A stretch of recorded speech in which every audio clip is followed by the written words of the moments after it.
Hello, everyone, and welcome to Pavilion. And first of all, I want to say that I do apologize for not being able to get out the three ups and three downs for the Kairat game.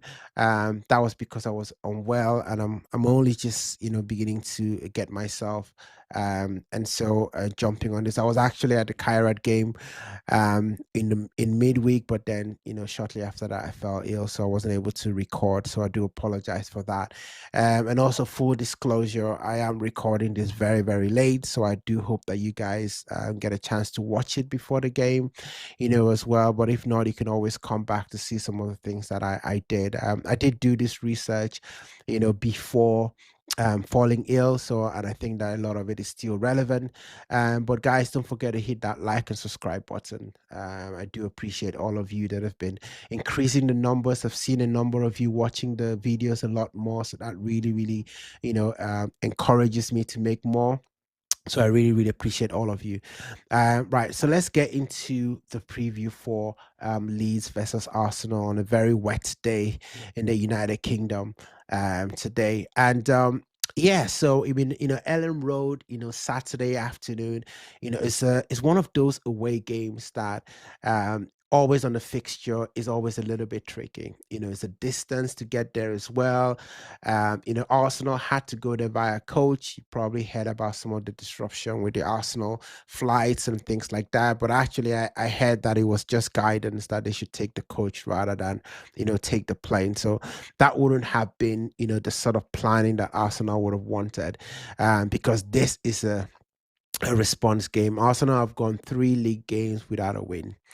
And so we need to be able to respond to that. And let's set the context right, for this game. Leeds are not exactly high flying, and I know the media will want to paint that, they're a top four team. But they have come into some decent run of games, where they've actually not lost games. So I think it's really, really important that we put that into context.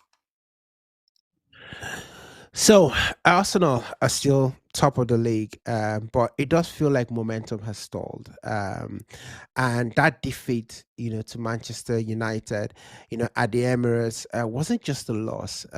It exposed cracks, and it was kind of interesting to see Mikel Arteta come out and talk about what they did after the game. The sort of conversations they had. How players were able to kind of, just reflect on what has happened. Vent. And almost and you do need this when you're going for something intense. You need an opportunity to release. Arsenal have got 15 more games that can decide, how successful the season um, has been in the Premier League perspective. And we like to do this thing about the road to 90 and all of that, but I think it is important, to recognize, just changing, energy, and try and see if you can create the right kind of energy for Arsenal to reset, and go into the last 15 games with the right focus, without fear, and just think about the opportunity that is there for us. Because Arsenal made lots of defensive errors against the Manchester United game. There was poor game management, and there was a lack of control, something like Mikel liked, which he is equally praised and criticized in equal measure. Do check out my post-game reaction, 3 up, 3 down, on the Manchester United game, where I broke that down. But this is the exact kind of away fixture that we cannot wobble, right? So when we look at Leeds, what do they tell us? What does the research tell us? Well, Leeds, aren't passive. They're inefficient. And that matters. They average, 2.4 chances per game, but miss 1.5 of them. So their conversion rate is really, really low. We're talking about 10% conversion. So they create, but they don't finish. And I think for Arsenal, you've got to be careful and see that as a warning sign. You don't want this team hanging around, because they will eventually take advantage of one of the opportunities that they create. They disrupt things in terms of how they play. Their typical possession is about 45% possession, 18 tackles per game, which is kind of normal for teams that are playing, teams that are supposedly a lot better than they are. They get stuck in. It's kind of like the British way. You want to get stuck in those tackles. Let them know who you are. That first tackle, you got to get it right in. And 27 clearances a game. But they do lose possessions a lot. So, this game could be about transitions. Who's better at transitions? Who's better at being able to take that and turn that into positives? There's definitely going to be a lot of duels in this game, second balls and broken rhythm. Um, when I looked at Leeds against Everton their last game, Leeds dropped into a back five, out of possession. They were compact, narrow, and then they left Calvin Lewin up front and Aronson high for counters. But that tells us something important, right? So Leeds can suffer with the ball, but they are also comfortable without it. So Arsenal shouldn't expect a full press. I don't expect them to be pressing us the way that Manchester United did. So I would expect spells of pressure, but then a low block and then sudden transition. I think you're going to see how Leeds will want to play Arsenal. And for me, I think Arsenal can hurt Leeds, especially in the wide areas. And we need to get the cutbacks in, very, very quickly. So this is not one of those games where Bukayo Saka is going to want to do everything by himself. He's going to want to get the balls early because Gyökeres will be making those runs. And it was just refreshing just to see that in that Kairat game. And I know Kairat is not exactly, the greatest opposition in the world. But you saw something that Havertz brought into the game. And maybe Havertz might just be the person to unlock Arsenal's season, going forward.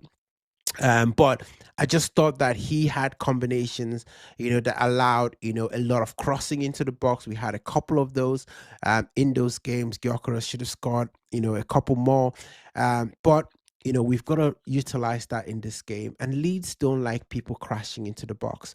So I remember the Bournemouth game with Declan Rice getting into the box, striking the ball. There's going to be opportunities for that because of how they like to have so many players inside the box. So Arsenal would do well to take advantage of the opportunities in the zone 14, of the game. And again, apologize, there's no graphics for me to kind of illustrate all of this because I'm doing this, so close to the game. But there is a big question that we all need to ask, as we get into this game, and that is the Martin Ødegaard question, right? Ødegaard struggled badly against United. 67% pass completion, which is typically low for him.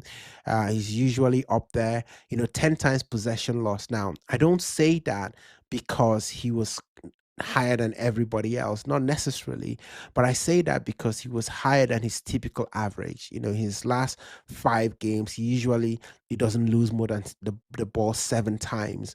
But he lost it 10 times in that game, and then he was subbed.